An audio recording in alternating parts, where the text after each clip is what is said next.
The magic is to get 11, to be as one, to think, to feel, to be all in. You want to play in this game? You want to play in this game? Got to raise your performance 300%. You got to win in the mind first, and then the field, it'll happen. I played college football, but I walked on. I wasn't a star athlete. I had to walk on with Ken Leach, and I want to recognize Ken for everything that he's done for this organization. And then got a chance to fly some jets off aircraft carriers.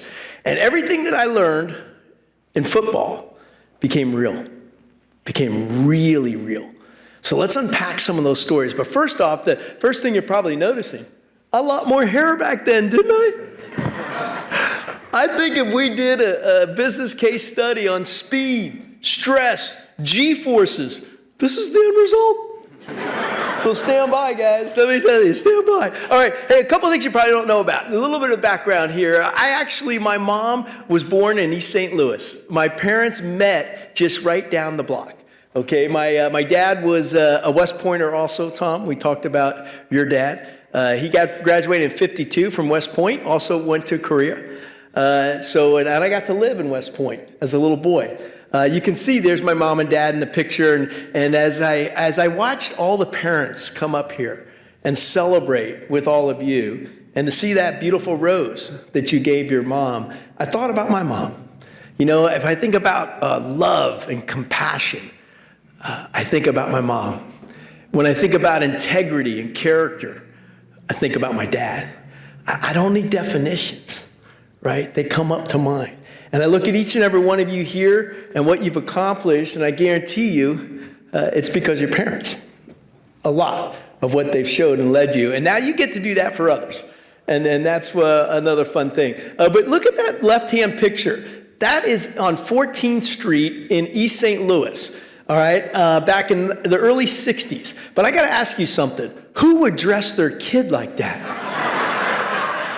I still can't believe it. But anyhow, that is here, right here in East St. Louis. And then after going to the Naval Academy and playing football, which was an absolute joy, last game against Ohio State in the Liberty Bowl, and walking on and actually just being proud to be part of a team, not the superstar. Just proud to be part of the team. I got to start flying jets. And then they started making movies. So anybody remember Officer and a Gentleman? That was a while back, yeah. So that was the path. That's what I was doing those days. You can see back then mustaches were cool. Well, at least we thought they were. They really weren't, right? Then started flying jets off aircraft carriers. How about the movie Top Gun? Anybody remember the original movie Top Gun? Okay, so I actually did some of the real flying in that movie. You remember how it started? I got some footage right here. Okay, I was flying an F-14. We taxi up to the catapult. Steam's coming off the catapult. You salute the catapult officer. They salute you back, and boom, get launched off that carrier. You go from 0 to 200 miles per hour in 1.8 seconds. It's a little bit faster than a 4.540, but I'll tell you, it knocks the wind out of you. And I think the best part about flying off the carriers, and this is back in the 80s when we made that movie, is the team. I mean, look at these pictures that I pull there. Okay, this is football on steroids. You know, this is when it really counts, where you put your life in your teammates' hands. Not just the game, you know, you actually put your life in someone else's hands. And you find out that that's actually not that hard, I'll be honest with you. What you don't want to do is let them down, though. You never want to be the person that actually let your teammates down. And that's what drove me, and it's also why Tom's a hero, because he led from the front. He not only led his men, but he didn't want to let anybody down. General MacArthur still quotes, "On the fields of friendly strife in West Point," I saw it under MacArthur's things, "it sows the seeds of future combat," which is unbelievable, right? So what you've learned here goes a lot deeper and a lot deeper in life. And I thought I could do this. We just made a new movie on the Blue Angels. First off, who's actually seen the Blues fly? Anybody? How about up front here? Anybody actually see us fly? Okay. When you see the Blues fly, words like teamwork, trust, discipline, focus, that's football. Those are the same characteristics that'll pay you dividends later in life. It takes me back to those moments of strapping in the jet, but more importantly, of feeling what it's like to be on a team where everybody matters. To be on a team, as the boss said, the magic is getting 6 jets to fly as one. See, it's not magic to get you to be great. The magic is to get 11 to be as one, to think, to feel, to be all in. You know, this helmet right here, I brought it up because I see all these fancy helmets up here. This actually represents the 1/10 of 1/10 of 1% of all the pilots in the world. What's cool about this helmet is this gold visor. See these gold visors? Remember when Neil Armstrong was walking on the moon?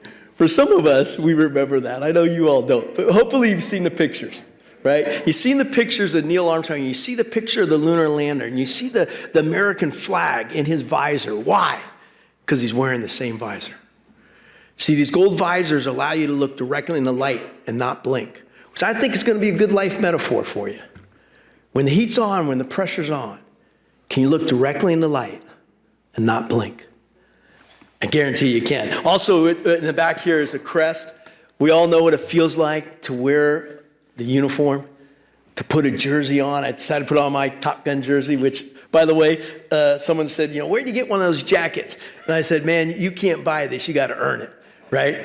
Every patch is earned from flying off of carriers and being deployed. But you earn the crest. And never forget, whoever you play for, you know, it means something. It means something. And we already talked about the nickname Gucci, so Tom, there it is. It's on the back of the helmet, right? Okay, I thought I'd do this real quick, and as we go to honor all of you, is a little bit of insight on how did we do it, right? How do you build a high-performance team? So Bill Belichick and I had dinner, it was about a year ago now, and we're talking about high-performance teams. Right? And Bill had a couple rules and laws, and we start debating each other on what's the first. So the first level is to do your job. Okay? So that's going to be level 1, do your job.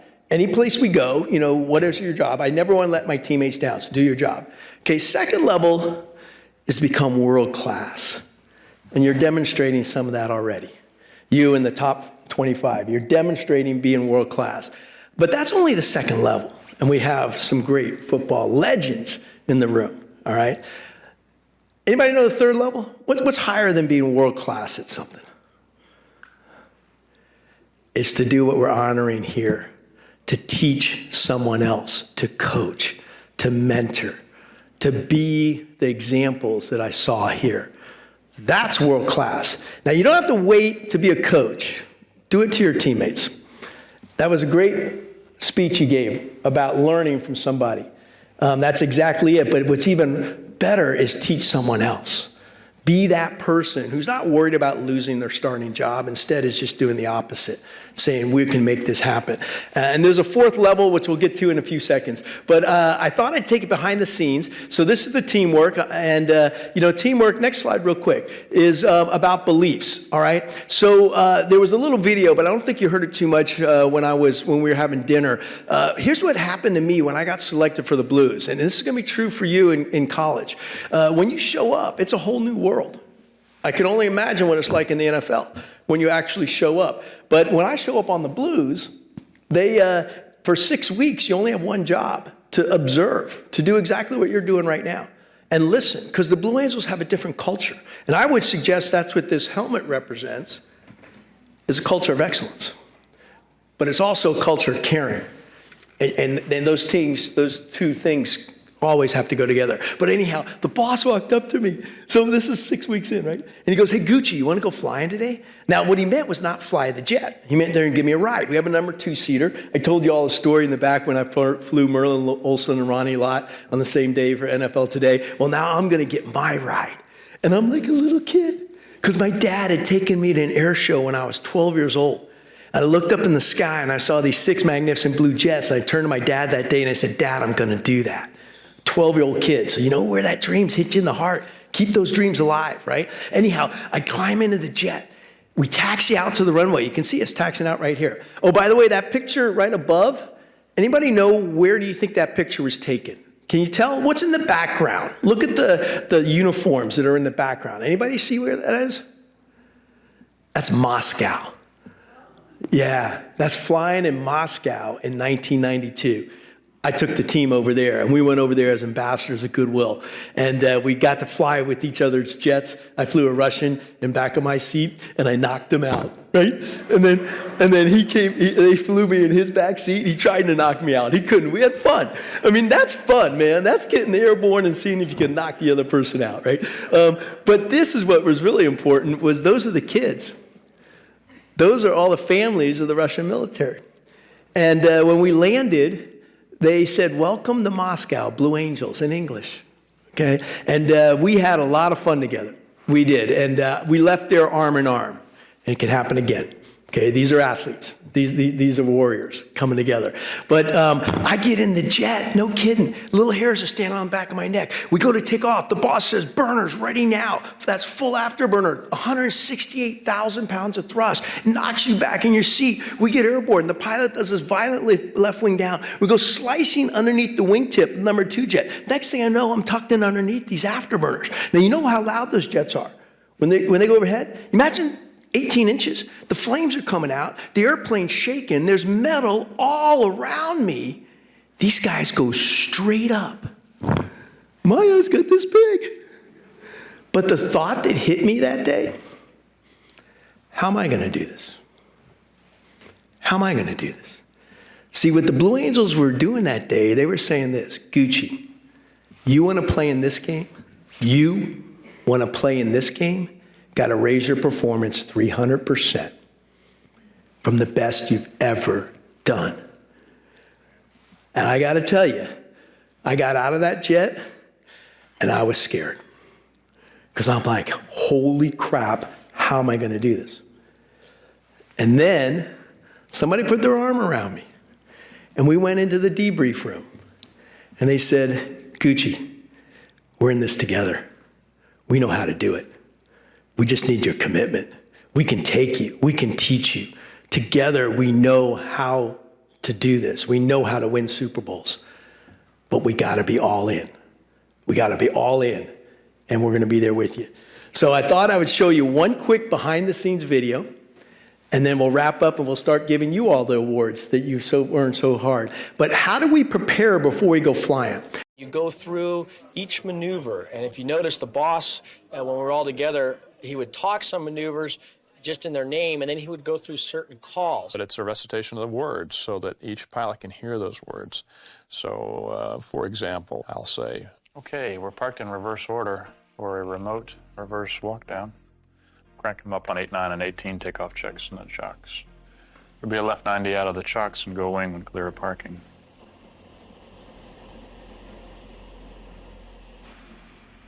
Take the runway for the covered wagon.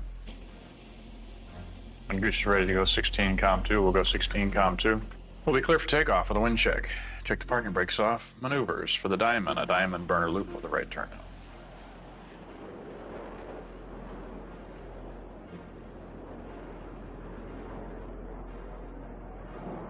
Followed by Gucci's dirty roll on takeoff.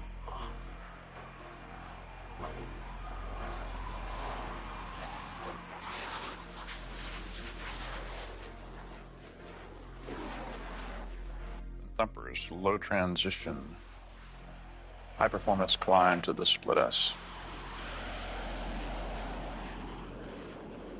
And while I'm saying those things, those are what they're going to hear on the radio. Some of the guys will close their eyes and they'll visualize what they're, and some will move their hands a little bit. They'll visualize what they're going to be seeing out there while that's occurring. It's like going out and warming up before you know, if you're a pitcher, warming up your arm a little bit, but they warm up their minds. Burners ready now.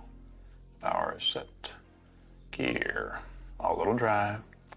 Up we go. A little more pull. Burners ready now. Easing the pull. Easing power. Easing more power. Stand by the boards. Boards.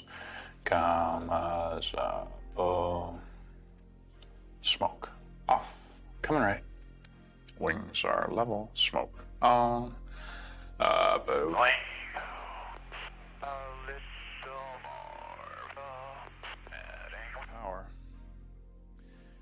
Easing the pull. Easing power. Easing more power. Stand by the bars. I've flown the air show before I ever go out there. I fly it in my mind. I know what my 3-mile checkpoint is. I know what my 2-mile checkpoint is. I know where I expect to see Thumper. I know what the next maneuver is, and I actually move my wrist and can fly the show. It's good concentration. It's what you need because you get focused. Then you go out there and you just have to do it.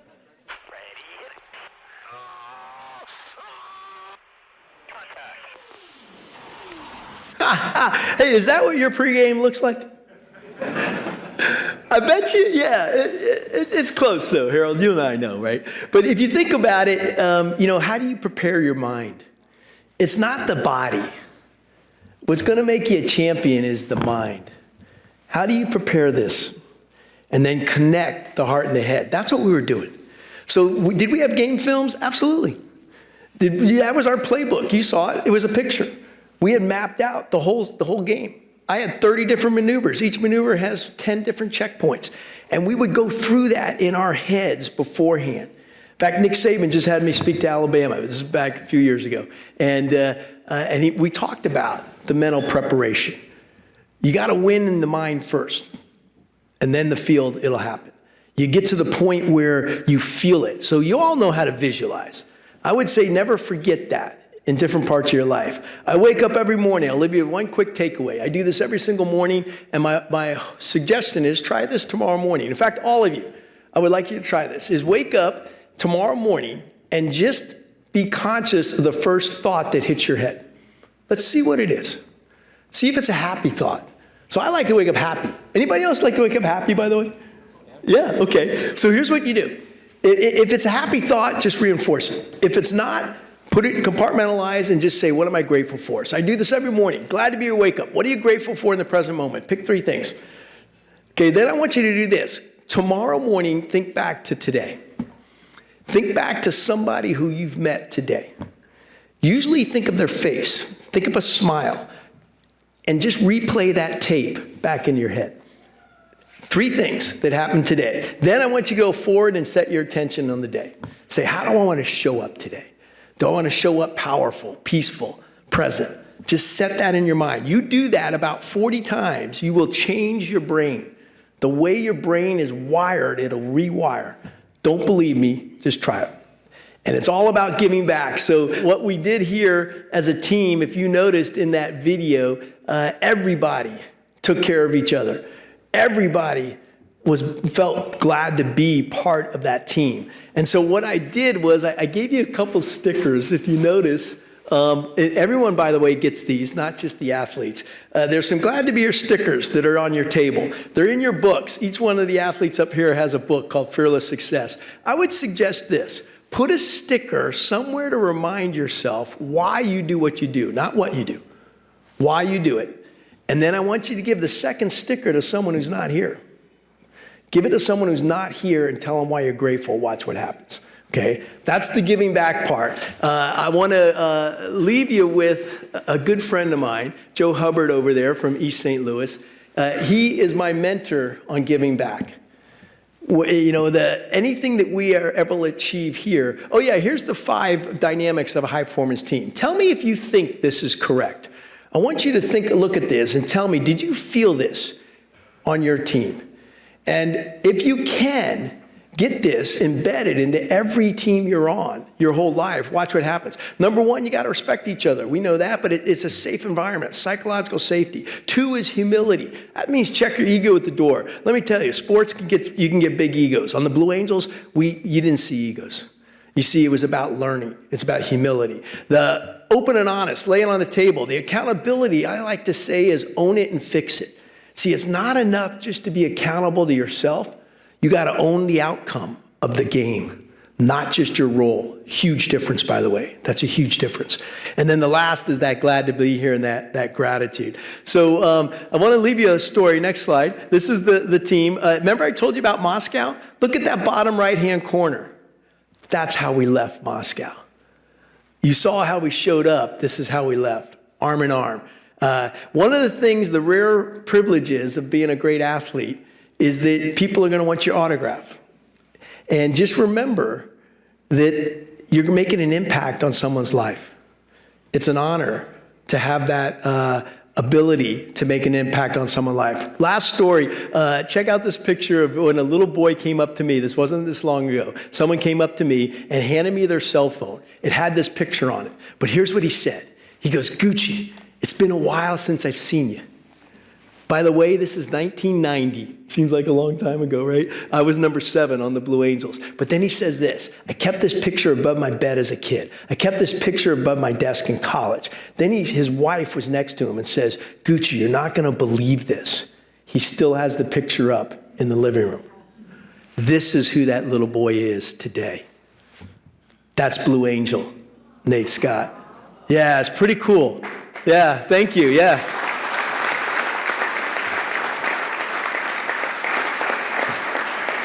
And what I want to share with you is that I don't remember that first meeting. He was one of thousands of kids that you get to bump into. But look at the little seed that was planted in that little boy's heart that day. Look what it turned into. And I guarantee you that's our job. Keep planting seeds. Keep planting seeds of goodness. Keep giving back to others. And when you do that, you'll give back with the glad to be here mindset. So I have one last gift for each and every one of you. You're going to have to come up to me afterwards, okay? And it's what we call a challenge coin. Anybody in the audience know what a challenge coin is? Yeah, we have one hand up. Okay, I'll show you what they are right here. This right here is a challenge coin. First time I saw this was in the Oval Office. We get a chance to meet the president. Behind the president's desk, he had some coins. These coins are only given by elite units to another elite individual. They're usually a special forces team or someone like the Blue Angels. And on the back of this coin are those 5 dynamics that I talked about: respect, humility, integrity, accountability, and gratitude. I'm going to give each and one of you one of these coins. The president, when you give a coin, you have to give it in this way. Okay, so I'm going to give it to you, John, right? Yeah. Yeah, okay. So here, stand up. I'll show you how you do this. All right? You have to do it with a handshake. All right? And I put it into your hand. Bam. And now you become the ambassador of goodwill. Okay, you up for that? I am. All right, I like that. Okay, so everybody, I just want to say, yeah, thank you. I've got one for each and every one of you. Come up there, please. I have a couple extra. It depends who comes up first. And I just want to say thank you to the board. Thank you, Tom, to your dad, to all of you who are making a difference in people's lives. This is what America's all about. This is why we all come here. And I am deeply, deeply grateful to have this award in Tom's name. So thank you very much. Glad to be here. Keep it going. Thank you.